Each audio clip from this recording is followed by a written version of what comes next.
shawarma. O shawarma. 40. Ha? Ito yung dating nakita natin kaso naka-order na tayo sa iba. Ito may isa lang. Iba pa flavor, isa lang. Natin naman dito. Last time dun tayo sa kabilang.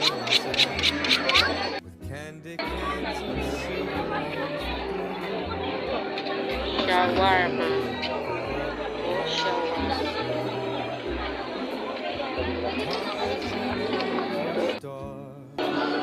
Ito na siya. Thank you.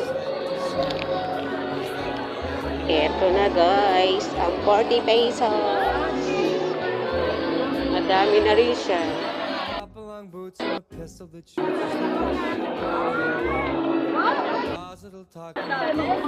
Is the hope of Janice and Jen, and Mom and Dad can